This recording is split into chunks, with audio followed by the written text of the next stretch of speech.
সাগরে নিম্নচাপ ধীর গতিতে দেশের সীমানা অতিক্রম করায় দুদিন ধরে সারা দেশে টানা বৃষ্টি পড়ছে। যে কারণে রবিবারও সকাল থেকে রাজধানীতে নাগরিক জীবনে ঘটে ছন্দপতন। যানজট, জলাবদ্ধতা, খানাখন্দ, ফিটনেসবিহীন গণপরিবহন ও পরিবহন সংকট সব মিলে এক সীমাহীন দুর্ভোগ।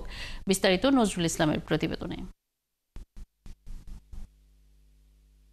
শরৎ ঋতুর প্রথম মাস, ভাদ্রের শেষ। রোববার সকাল থেকেই রাজধানীর আকাশ ছিল মেঘলা, সেই সাথে মুষল বৃষ্টির পাশাপাশি দিনভর ঝিরিঝিরি বৃষ্টি ছিল ঢাকায়। এতে রাজধানীর বেশ কিছু এলাকায় তৈরি হয় জলাবদ্ধতা। সড়কে চলাচলে ভোগান্তিতে পড়েন নগরবাসী। এই যে রিক্সা, একটু আগে রিক্সাতে অ্যাক্সিডেন্ট হইলো, পুরোটা পানি জমে গেছে, ভিতরে এদিকে যাওয়া যাচ্ছে না, এই পর্যন্ত প্যান্ট পুরো ভিজে গেছে। এখানে পানি প্রায় 8 পর্যন্ত হয়, প্রায় 2 ফুট 2.5 ফুট পানি উঁচু হয়ে যায়, রাস্তাঘাট গাড়ি গরু বন্ধ হয়ে যায়। গণপরিবহনে তো অনেকগুলো আছে, রাস্তা চলার মতো ফিটনেস নেই।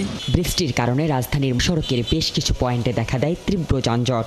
অফিসগামী মানুষ পড়ে গণপরিবহন সংকটে, আর চালকরা ভোগান্তিতে পড়েন জলাবদ্ধতার কারণে তৈরি হওয়া যানজটে। গণপরিবহনের খুবই সংকট।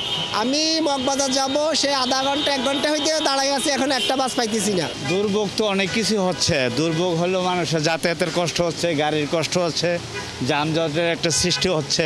শেওড়াপাড়া, কাজীপাড়া যদি পানি জমে তাহলে যানজটটা বেশি হয়। যানজট লাগে, পানি হয়, পানির কারণে গাড়ি যাইতে পারে না, এই কারণে যানজটটা লাগে। নগরীতে বৃষ্টিতে অবৈধ ব্যাটারি চালিত রিকশার দৌরাত্ম্য, ন্যায্য মজুরি পেতে দিশাহারা প্যাডেল চালিত রিকশা চালকেরা। এই অটো গাড়ি লেগে আমরা যাত্রী পাই, যাত্রী কমে আছে, অটো রিক্সা আর কি যাত্রী বেশি ওঠে, অটো রিক্সা পাইলে আমু রিক্সা উঠতে চায় না। সোমবার থেকে সারা দেশে বৃষ্টি খানিকটা কমতে পারে বলে জানিয়েছে আবহাওয়া অধিদপ্তর। কালকে দুপুর নাগাদ এটা অনেকটা কমে যাবে। যদি কোনো স্লো মুভমেন্ট হয় সেক্ষেত্রে সন্ধ্যা হতে পারে। আশা করি পরশুদিন অনেকটাই শুষ্ক আবহাওয়া বিরাজ করবে ঢাকাতে, বৃষ্টি হলেও সামান্য পরিমাণ।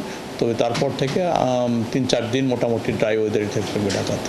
এদিকে টানা 2 দিনের বৃষ্টিতে নাগরিক জীবনে স্বস্তির চেয়ে ভোগান্তি বেড়েছে কেবল।